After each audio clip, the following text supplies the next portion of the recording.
The driver opens my door, and Connecticut winter air slaps my face as I stand before my family's estate. Through leaded glass windows, crystal chandeliers cast golden light on the Thanksgiving gathering inside. Laughter erupts, Brandon's booming guffaw rising above the rest. My fingers tighten around the leather portfolio containing documents worth more than this $12 million mansion. My hand pauses on the brass doorknob. 10 years. 10 years since I walked out of this house, dismissed as the quiet one, the daughter who didn't matter in the grand Clark family narrative. I straighten my charcoal suit jacket, Savile Row, not that anyone inside would recognize the craftsmanship.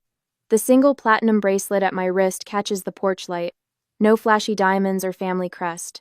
Nothing to announce my worth to those who never bothered to see it. I'm not here to reconnect. I'm here to reclaim what was stolen from me, not just money or position, but recognition of my value.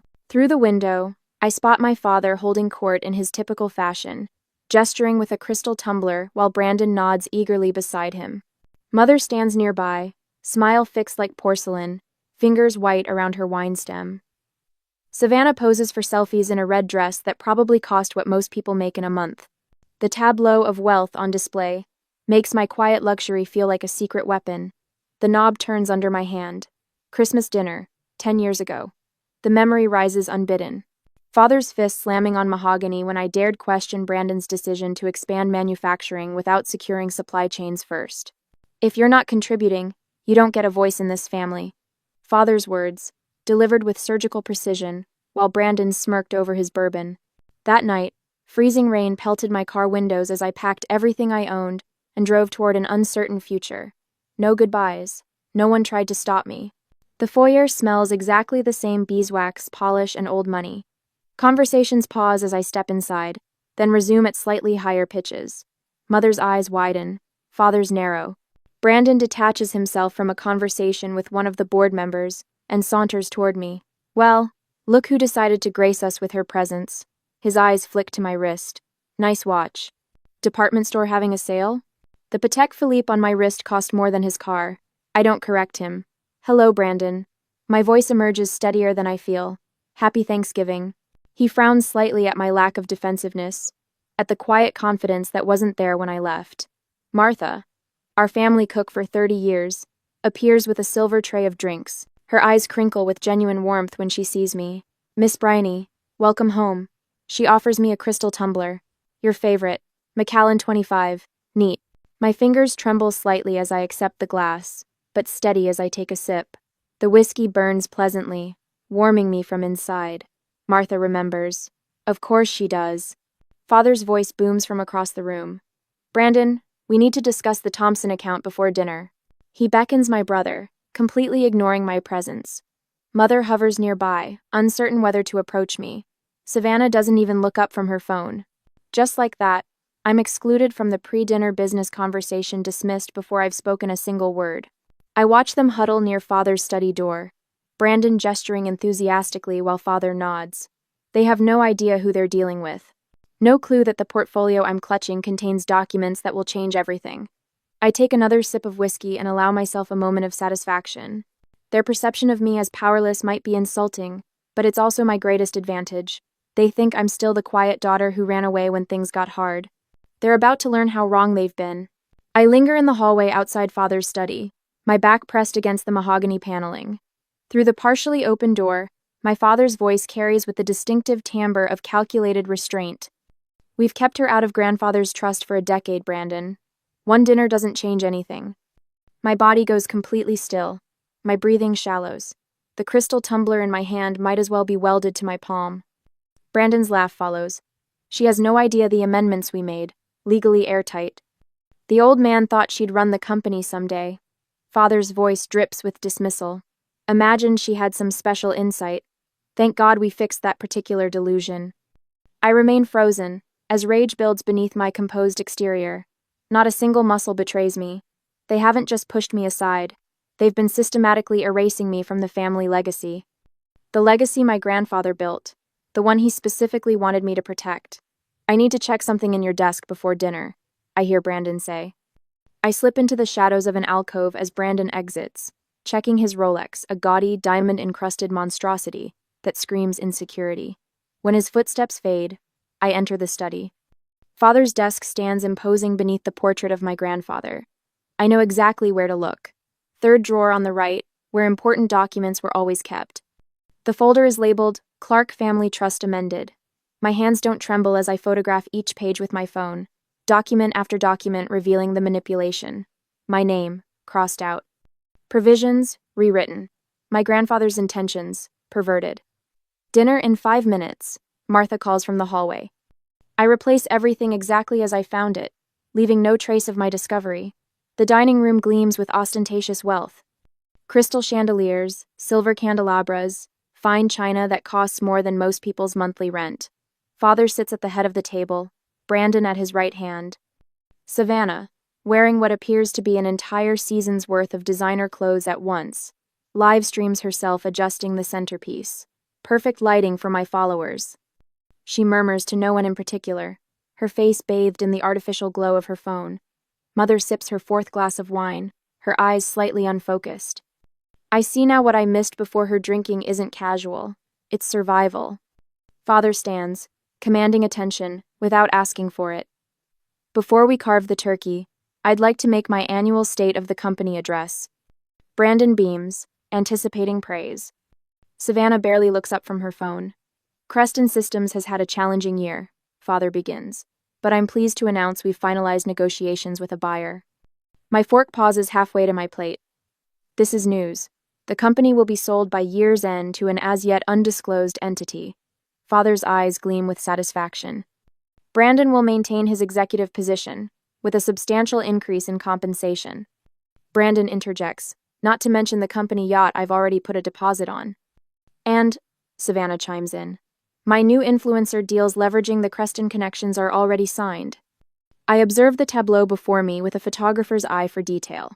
The slight flush on Father's neck, betraying excitement. Mother's knuckles, white around her stemware. The subtle shift of the family accountant's shoulders, angled away from Brandon. Everything tells a story if you know how to read it. Most importantly, Father continues, looking directly at me for the first time all evening, we'll finally be rid of dead weight, streamlined operations, no more legacy entanglements. The message couldn't be clearer if he'd written it in blood. I'm the dead weight. The family legacy, my grandfather's vision of ethical manufacturing and sustainable growth, is being dismantled for quick profit. Brandon raises his glass. To my new position as Chief Strategy Officer at the merged company. To innovation, Father says, which from his lips sounds like desecration. Savannah leans toward me, her voice sweet poison. At least now you won't have to pretend you were ever going to inherit anything. That must be a relief. Her words are meant to cut, to watch me bleed. But I've spent 10 years building armor they can't see. To generous deals, Father concludes, his glass catching the light. I take a perfectly timed sip of water, hiding the smile that threatens to break through. They think this dinner is their victory lap. They have no idea they're celebrating their own downfall. As the crystal glasses clink around me, I wonder if revealing my hand immediately would be more satisfying, or if waiting until after their self-congratulation would deliver the justice 10 years in the making. Would you unveil the truth when you first had the chance, or wait for the perfect moment when it would land with the greatest impact? The weight of the phone in my pocket with its evidence of their betrayal feels like power. For the first time in this house, power rests in my hands, not theirs, and they don't even know it yet. After the main dish, my father rises from his chair, crystal tumbler glinting in the chandelier light. The table falls silent as he lifts his glass. To family loyalty, he announces, his gaze sweeping over everyone but me, the foundation of our success. Glasses clink around the table. I notice how dinner guests shift in their chairs, casting sideways glances my way. Their pity is palpable. Mother's hand trembles as she raises her wine, liquid sloshing dangerously close to the rim. Her 4th glass tonight. Speaking of success, Brandon interjects, pulling his phone from his jacket pocket. Just got the final photos of the yacht. He taps the screen, then passes it to the board member on his right. 52 feet. Custom teak throughout. Teak throughout. 52 feet. The phone moves around the table, greeted with appropriate murmurs of appreciation. When it reaches the person beside me, Brandon stretches across. Skip Bryony. She wouldn't understand the value. Savannah, never one to miss performing for an audience, stands and smooths her red dress. Family photo for the followers? she chirps, holding her phone at the practiced angle that makes her jawline appear sharper. She positions herself to capture everyone except me. Clark family traditions, #blessed. The flash blinds momentarily.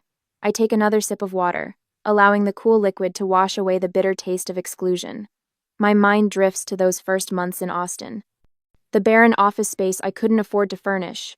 Sleeping on a camping mat behind my desk, showering at a nearby gym, living on instant ramen and determination. After the family lawyers threatened legal action if I used the Clark name in business, I created B.E. Quinn, anonymous, genderless, free from family baggage. Most painful was selling grandfather's gold pocket watch. His voice echoed as I handed it over. Time is the only truly limited resource, Bryony.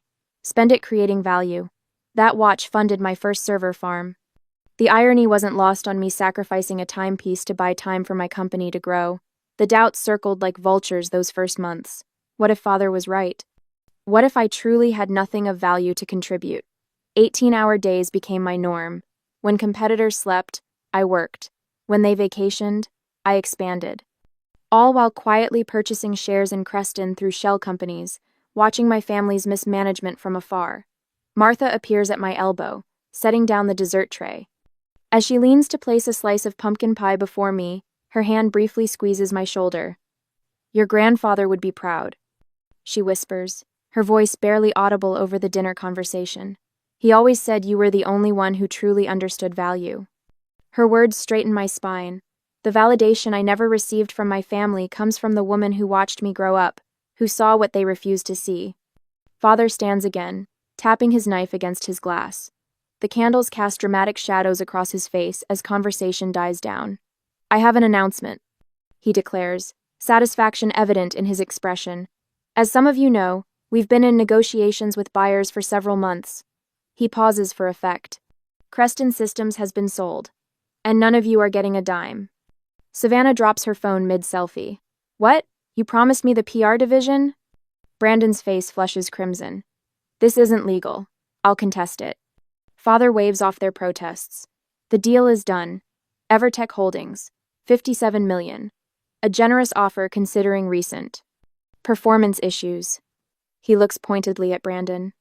I set down my water glass carefully. Who's the buyer? All eyes turn to me the first time I've spoken since dinner began. Father frowns, clearly annoyed at my interruption. Evertech Holdings, he repeats slowly, as if I might not comprehend. A tech conglomerate based in... I stand, napkin falling to the floor. That's me. The room freezes. Brandon's mouth hangs open. Savannah stops mid-text. Father's eyebrows draw together in confusion. What nonsense is this? He demands. Martha enters with the coffee service, moving with quiet efficiency around the stunned dinner guests. She places the finest Limoges cup before me, first a small act of allegiance that doesn't go unnoticed. The contrast is stark. Martha's quiet respect versus my family's open dismissal. Her small gesture gives me strength for what comes next. Outside in the circular drive, James waits in the car, final papers ready. My attorney since day one in Austin, when he took equity instead of payment I couldn't provide. Another person who saw my worth when my family couldn't sub. I reach for the leather portfolio I brought with me, pulling out a thick document bearing multiple signatures from the Creston board. Perhaps I should introduce myself properly. I say, my voice steady. I'm B. Quinn, CEO of NovaBridge Systems. I slide the merger agreement across the polished mahogany toward my father. The board voted unanimously last week, 8-0. Father's face drains of color as his eyes lock onto my company's logo, a stylized bridge spanning a rising Sunday. The same image grandfather had sketched decades ago for his original vision of Creston, before father transformed it into something unrecognizable. That's not possible, he whispers, but there's no conviction in his voice.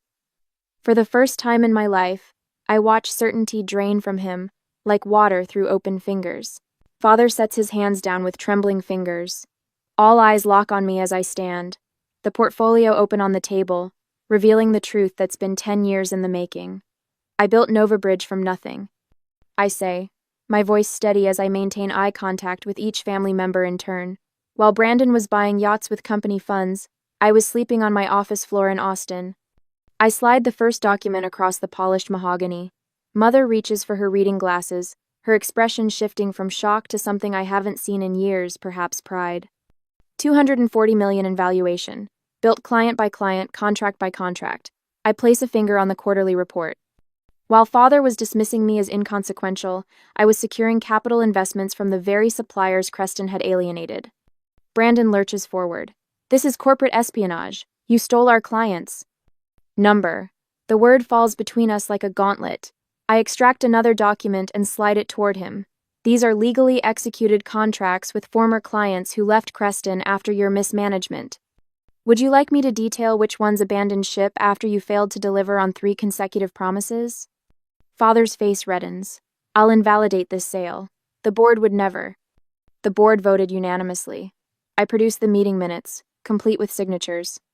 After Brandon's embezzlement was discovered, $280,000 to be exact, they were eager for new leadership. After Brandon's times embezzlement, his mouth opens, then closes. In the silence, I hear Savannah's phone drop to the table. That's a lie, father says, but the words lack conviction. I remove a USB drive from my portfolio. The forensic accounting report is quite thorough. Would you like me to play the recording of the emergency board meeting where your CFO detailed the irregularities? Father looks around the table, suddenly aware of the dinner guests witnessing his unraveling. The corporate facade he's maintained for decades cracks before my eyes. The doorbell chimes. Perfect timing. That would be James Harrington, my attorney. I stand as Martha appears at the dining room entrance. Mr. Harrington is here, Miss Brioni. Shall I show him in? Martha's eyes gleam with satisfaction. Please do. Martha returns moments later with James, who carries a slim leather briefcase. Without being asked, Martha brings father's reading glasses from his study. James nods to me before addressing the table. Good evening. I have the transition documents ready for signatures. Brandon's face pales as he finally grasps the full legal implications of his actions. You can't possibly think I'll sign anything. Your signature isn't required, James says, placing documents before father. The board's approval supersedes management in cases of malfeasance. Malfeasance? Brandon sputters. That's slander. I lean forward. It's only slander if it isn't true. Would you like to explain the wire transfers to your account in the Caymans, or shall I? Brandon's bluster deflates. He glances at father, looking for rescue that doesn't come. Savannah's influencer persona drops away as she calculates her sudden financial vulnerability. What about my contract as brand ambassador? Terminated as of yesterday, I reply, along with the expense account that funded your Aspen trip last month. Father grasps at his remaining authority. This is my company. I built it from. Grandfather built it, I correct him quietly. You were its caretaker, and you failed. The dinner guests shift uncomfortably as they witness the collapse of the family dynasty. Across the table, I notice Mother's hand steadying for the first time tonight. She catches my eye and gives a nearly imperceptible nod. When Savannah begged to be the face of my rebranded company, I hesitated. Would including her in some capacity honor my grandfather's belief in family, or would it perpetuate the toxic patterns I'd worked so hard to escape? James slides the final document toward father. This acknowledges transfer of operational control, effective immediately. Father stares at the paper as if it might bite him. You think you can run Creston better than I can? I know I can. Starting with reversing the outsourcing decision that cost us the Westlake contract. The pen wavers in his hand. Behind him, I notice Mother watching with an expression I can't quite read.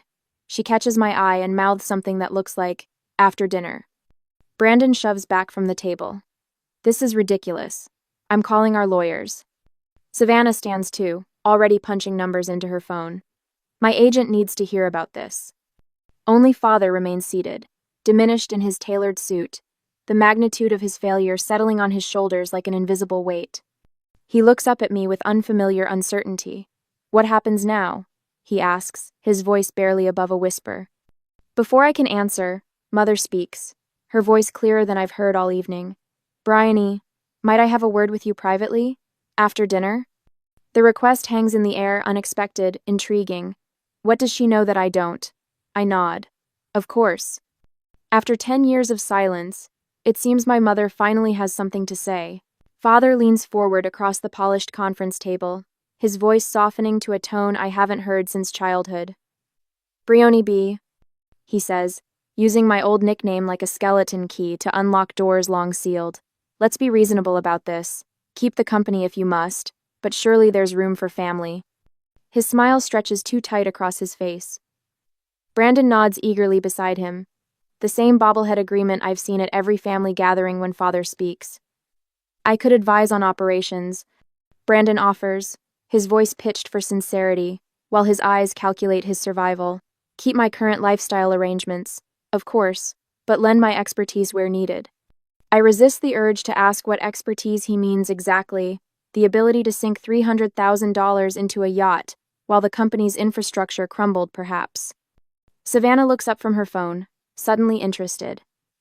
My followers would go crazy for a corporate girl boss redemption story. I could be the face of whatever rebrand you're planning. Father clears his throat, playing his final card. Your grandfather believed in keeping business in the family. He'd be disappointed by this. Vindictiveness. The words land with precision, aimed at the little girl who once trailed after grandfather through the factory floor, memorizing part numbers and supply chains while Brandon and Savannah stayed home. I open the leather portfolio on the table. The sound of the clasp releasing echoes in the sudden silence. Grandfather gave me this the summer before he died. I slide out a yellowed document, its edges worn soft from the years I'd kept it hidden. The original trust document. The one you told the attorneys was lost after his death. Father's face drains of color as I lay it flat on the table. He knew you'd try to exclude me. That's why he gave me my copy directly. I trace my finger along the faded text. Section 4, Paragraph 3. My granddaughter Bryony, Elizabeth Clark, shall receive controlling interest in Creston Systems upon reaching the age of 30, regardless of intervening management decisions. Brandon lurches forward. That can't be legal. It's notarized, witnessed, and filed with the state. My voice remains calm. I didn't use it because I wanted to succeed on my own terms, not because I couldn't. I turn another page in my portfolio. Nova Bridge wasn't a random name. Nova means new. Bridge honors grandfather's original vision for Creston building connections between technologies, not exploiting them for quick profit. Mother watches me, her wine glass untouched for the first time tonight. Grandfather knew exactly who understood true value. I lay out my restoration plans, the innovation division that would rehire engineers Brandon had fired, the legacy product lines father had abandoned despite their steady profitability. This isn't about hurting you, I say, surprising myself with the truth in those words. It's about rebuilding what matters. Father leads us to his study, the inner sanctum, where family decisions were always made without me. The hunting prints on the walls, the leather chairs positioned for men taller than I am, the heavy curtains blocking natural light, everything designed to intimidate. James places the final acquisition papers on grandfather's mahogany desk, the same desk where father had once told me I didn't deserve a voice. You can't possibly understand this business. Father attempts one final grasp at authority as I lift the pen. You've been gone 10 years. I sign my name with steady strokes. Your manufacturing costs increased 18% while quality control decreased 22%.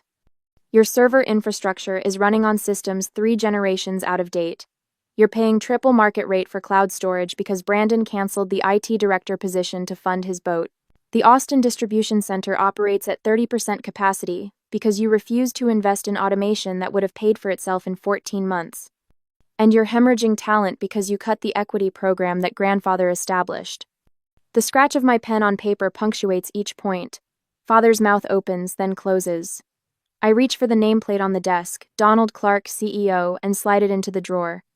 From my portfolio, I withdraw a polished brass plate, aged but recently restored. William Clark, founder. Grandfather's original, I explain, placing it at the desk's center. Brandon storms out, muttering about lawyers. Savannah follows, already scheduling damage control with her manager. Father stands alone in the room that once amplified his power, now diminished by truth and documentation. The board wants a full audit. I tell him, closing my portfolio. Brandon's financial decisions will face particular scrutiny. My words hang in the air between us, neither threat nor promise, simply fact. As father finally leaves, mother remains seated in the leather chair nearest the window. Her hands rest in her lap, steady for the first time all evening. Bryony, she says quietly, we need to talk. I look at this woman who stood silently by while her husband dismantled her father's legacy, who watched her daughter drive away in freezing rain 10 years ago without a word. What has she known all these years? What silent calculations has she made behind that porcelain smile and crystal wine glass? The grandfather clock in the corner ticks steadily forward as we face each other across decades of unspoken truths.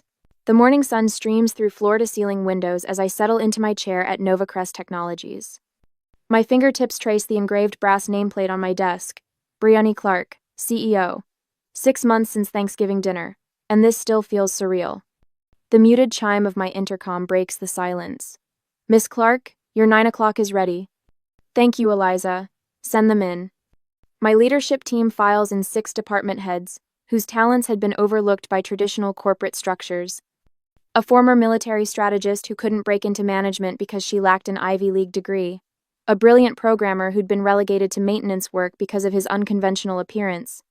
These are my people, the underestimated ones. Unlike my father's oak-paneled fortress designed to intimidate, my office features glass walls and open spaces. No portraits of stern-faced ancestors, judging from gilded frames instead, candid photos capturing team celebrations and project launches. Our quarterly numbers display on the wall screen, company value up 17% since acquisition. Not through cutthroat tactics, but through innovation and ethical partnerships, proving worth doesn't require crushing others. Later that afternoon, I enter our newly redesigned boardroom for the quarterly strategy meeting. Where Father's rectangular mahogany table once created a hierarchy with him at the head, our circular design ensures every chair holds equal weight.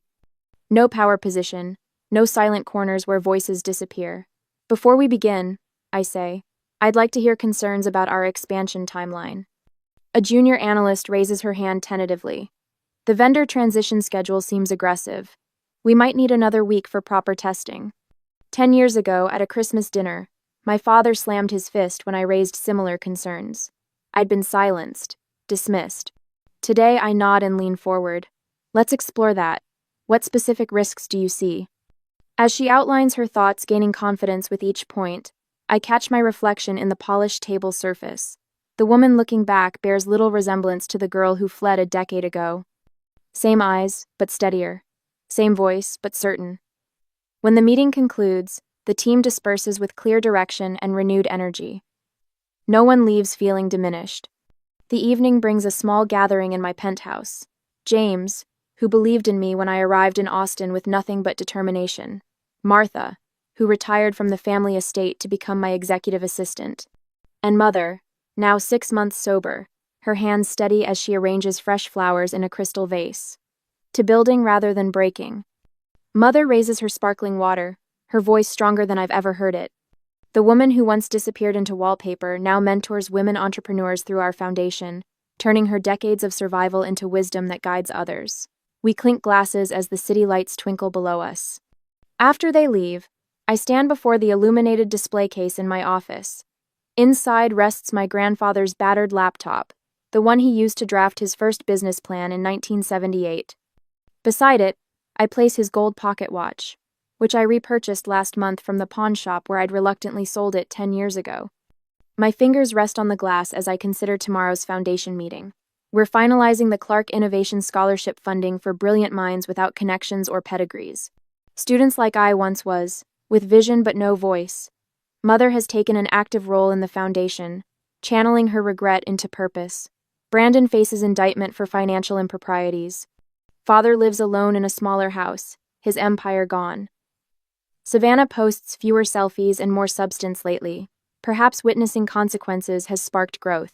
As I placed my grandfather's watch beside his laptop in the display case, I wondered what matters most in legacy. Reclaiming what was taken, or creating something entirely new that honors the past while building the future. What would you choose to focus on if you were standing in my shoes?